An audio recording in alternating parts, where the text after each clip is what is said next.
here for another video. This one is going to be like one of the first parts of a series, basics on a bicycle. In this one I kind of want to go over how your bicycle would be needed to be set up before its first ride or checked over, because I know a lot of people right now are being out on the trails, whether it be on a road bike or just walking or riding around the city, or even on a high-end mountain bike or just a basic mountain bike like this one. The big thing that I found is a lot of people are just grabbing their bike out of the garage from 6 years ago that hasn't even been touched, not looking over it, and then expecting it to work or wondering why it doesn't work. I'm going to give you guys some tips on just to check over to make sure everything's working well, or at least working enough for it to be safe for you, because there's a lot of problems that people don't necessarily see cosmetically. Oh cool, there's no rust on it, it should be good to go. Yes, that can be the case, but not always. So I want to kind of just put some stuff out there, even if you got it from a secondhand, someone selling their bike on some kind of marketplace or whatever. What is up, guys? This is Josh Deeker back here for another video. This one is going to be like one of the first parts of a series, basics on a bicycle. In this one I kind of want to go over how your bicycle would be needed to be set up before its first ride or checked over, because I know a lot of people right now are being out on the trails, whether it be on a road bike or just walking or riding around the city, or even on a high-end mountain bike or just a basic mountain bike like this one. The big thing that I found is a lot of people are just grabbing their bike out of the garage from 6 years ago that hasn't even been touched, not looking over it, and then expecting it to work or wondering why it doesn't work. I'm going to give you guys some tips on just to check over to make sure everything's working well, or at least working enough for it to be safe for you, because there's a lot of problems that people don't necessarily see cosmetically. Oh cool, there's no rust on it, it should be good to go. Yes, that can be the case, but not always. So I want to kind of just put some stuff out there, even if you got it from a secondhand, someone selling their bike on some kind of marketplace or whatever, or even just got it from the bike shop. You just want to look over it real quick, make sure everything's in store for you, even after a couple rides, even if it's a new bike, things break in and shift around. So I want to make sure that we can check over everything, whether it be mountain bike, road bike, hybrid bike, and let's get to it, because I think there's some tips that everyone should know, especially if you are brand new to the bicycling world. So let's get to it. Right under here, there has been known to be cracks, not necessarily on this bike, but in general on bikes. This is a really big stress point, it's right here. Another one could be up on the seat tube, which is this piece right here, and the top tube. So pretty much just checking all the major either welding points or stress points that the bike may have. In my case, I check over my bike pretty regularly. After you've checked for pretty much all your bike's cracks or anything like that, you want to make sure that all your bolts are tight. In my case, I like to check from the top of the bike and then kind of down. So I'm going to go ahead and get some tools. This is where some tools will be handy to come and play. You don't need anything too fancy. If you have a pair of Allen keys, you can even go over to something like Harbor Freight. I got a set of Allen keys that I use all the time for, I think it was like $8 or $9. But it's better to have these tools, because in case something happens on your ride, you can always fall back to it and use them to potentially do a quick fix if you need it. So let's gather those tools and I'll show you which I got. So these are the tools that you don't necessarily need, all of these, but these are tools that some will make it easier than others. But for the most part, this tool right here, this set of Allen keys, is what I told you that cost me like $8 or $9, is perfect, has gotten me through everything and done everything that I need done on my bike. This is a must-have if we go over this and do all the bolt checks, at least for my bike. This is also another handy piece that some bolts use, and some bikes, I should say, use, and some bikes don't use. And then this is a basic torque wrench. This does 6 Newton meters. This is for me, or somebody that has a carbon bike would want to invest in, because there's some bolts where you don't want to tighten them too tight, otherwise you'll crack the carbon and things like that. So I have an array of stuff. This is more of a specialty tool, or if you have carbon, I would highly request so that you don't hurt your bike at all. So this is the torque wrench, and then these two are, this is a must-have. This is a, you might need, which everyone should have at least one of these around their house, but you never know, some people don't have any tools at all. And then this is, the torque wrench would be something else that would be optional. So for the ease of this video, I'm gonna show you guys the basics while using just this basic Allen key set. And mind you, my bike's all in millimeters, some are different, so make sure you check up on that before you go ahead and buy this. Or you can get a set of both, which are used around the house all the time. So, tools are always a great investment. I'm going to check, like I said, all the bolts on the bike. We're going to start with something super simple. Make sure my axle is tight. In my case, it is a through axle, so this will twist out. This is on here tight. I just rode this the other day, so I know this bike's all in working condition. Next, I'm going to check as the stem bolts for the handlebars. Nothing too tight. You don't ever want to over tighten them. In this case, these are carbon bars. I don't want to break these. I know that these should be tight. Cool, we're all set. Next would be the top cap. That's super tight. And there would be the stem bolts on the sides here that clamp the handlebars. If you've ever had your handlebars twist on you, that's probably because these weren't tight enough, but we'll worry about that at another time. So I'm going to go around and I'm going to check each one of these bolts as well. Make sure that these are make sure that your brake levers are never too tight in case you do take a crash, that these can move out of the way and not break. I would rather them spin around the bars than break and crash and have to replace these, because then you have a whole nother problem. So next I'm going to work on my, I said pivoting suspension, my pivot bolts. I want to make sure that these are each tight. I have one here, here, here, and then there's these two on the other side, and there's one in the middle. This is to make sure that my shock's not going to fall off in the middle of my ride or anything like that. Started with the front wheel, we moved our way up to the handlebars, we then moved on our way back. And don't forget your seat post. That's definitely a pretty big one.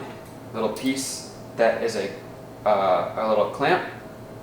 And in that case, when you go to tighten it, I see a lot of people pushing really hard to see how tight they can clamp it. That's bending their seat post, and then you're creating other problems later. So when you go to close one of those, it should be very easy. It should be just enough to leave a little red print in your hand, and that you can easily still unlatch it later. Just like we did at the front wheel, we're gonna kind of spin it. Cool. That's all good there. Now we're gonna check each one of these bolts. In my case, I have a bolt here, here. We're not gonna worry too much about the shifting, but we're gonna check the bolt that holds the shifter on it, which would be called the derailleur. And then I'm gonna check my pedals, and then I'm gonna check the through bolt for the cranks to make sure that those don't fall off. Alright, now one of the things I really want to make sure is now more mechanical stuff, right? We don't need any more tools. That was just the basics that I said. Super easy, super simple. But now let's move on to something like the brakes, making sure it shifts well enough for you to be safe, and that the chain is not going to get caught or fall off while you're riding. So let's make sure we can spin the wheel in the direction that it's going to be spinning. So that would be clockwise or counterclockwise. And then we're going to pull the front brake. For me, it would be the front. I know you European riders like to ride the other way around than us American riders, but we're going to go spin it a few times. Cool, the front wheel stops. Do that a few times.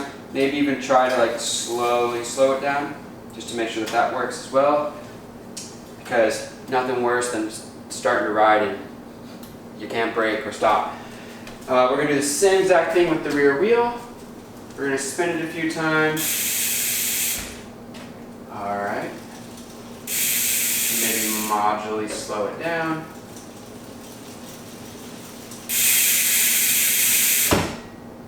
Alright, that looks good to me. So the next thing I want to focus on is shifting. This one can be really important because if you get a chain stuck between this last cog and the spokes, you will have a very, very, very fun time getting the chain out of the spokes, as well as having to deal with that problem of nasty greasy hands halfway through your ride. Alright, now that we're on to the shifting. One of the things is, in my case, I have 12 speeds in the rear and I only have one up front, so I don't have to worry about a front shifter at all. On my road bike, I have all of that, and like I said, this is going to differ between different kinds of bikes. But in my case, I only have to worry about the rear shifting. So, I'm going to start all the way down in the easiest, or hardest gear, I should say. I'm going to make sure that this piece lines up with the chain coming all the way through. Like I said, this is going to be very basic. I don't want to get too much in depth with anything because there's a whole side of this technical stuff that we can get into, but we can, if you guys want to, we can worry about that in another video. There's things called limit screws, and that is how much that this piece is allowed to slide over. In my case, I'm in the easiest gear. For basics, I'm in the easiest gear, and my chain's not falling off, so we're all good on that side of things. Now I'm going to go all the way to my hardest or easiest gear, and I'm going to give it a few pedal strokes, maybe shift it back down, shift it all the way back up. The biggest thing is you want to make sure that this chain does not fall into these spokes or shift over past the spokes, because then that's when you're going to have a problem. And like I said, see, this is a problem that I need to address, that I have a loose spoke. So let's shift it all the way back down, and we'll do that one more time.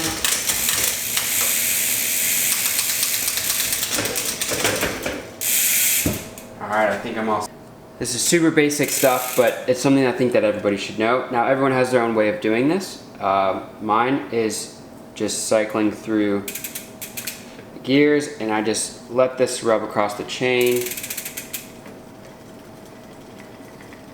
making sure I get at least 1 or 2 revolutions just to make sure I got everything. It doesn't matter if you get a little bit too much, and that looks good. Now we just need to make sure that we get the other side of the chain. So I'm going to keep going the same way.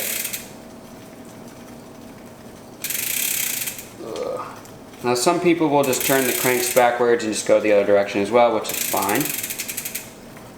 Just making sure that I get both sides nice and saturated. And then the next thing I'm going to do is grab myself a paper towel. Just any kind of paper towel, old shop rag, whatever. Wrap around it. Just kind of comb through, get any kind of excess nastiness that may be on it. As you can see, and the funny thing is I just cleaned my chain really well. So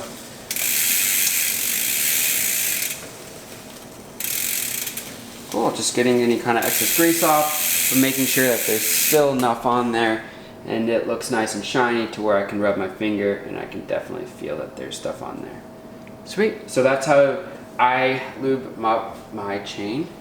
So after we've checked over everything, got everything that needed to be looked at, I just want to make sure you guys check out the rest of this series, whether it's up yet or not. I want to kind of start from the basics on what I just showed you all the way to we're going to start doing some skills stuff. I found that a lot of friends that I ride with, they end up not necessarily being able to know how basics work, and being a former gymnast, basics were always key to progress later. So if you have the basics down on something small, you can always progress a lot bigger. So that's kind of what I want to start this whole series about. I have a video that I will be doing about cornering. I have a video of basic bike maintenance. This is your basics of bike checkup, and then we're going to get into more in-depth stuff, whether that be bike maintenance stuff or skill stuff like drops, jumps, and even just maybe some fitness stuff, but we'll see where this goes. I just wanted to start with a lot of people right now, they're definitely trying to get their bikes out of the garage that they've been sitting in there just staring at, saying, oh, I'll use it next week. But now you actually have it out of the garage, which I've seen a lot of people pull them out just to ride, to get out of the house because of the whole thing going on right now from working from home or whatever the case may be. I hope everyone's safe out there, by the way. And is just making sure that it's safe to use, because a lot of these bikes have been sitting there and they collect dust and rust and things get out of place. So I just hope everyone stays safe out there. And one extra point, please learn how to put a helmet on. I've been on a few road rides as of recently, and I've probably seen 3 or 4 people each time with their helmet on backwards.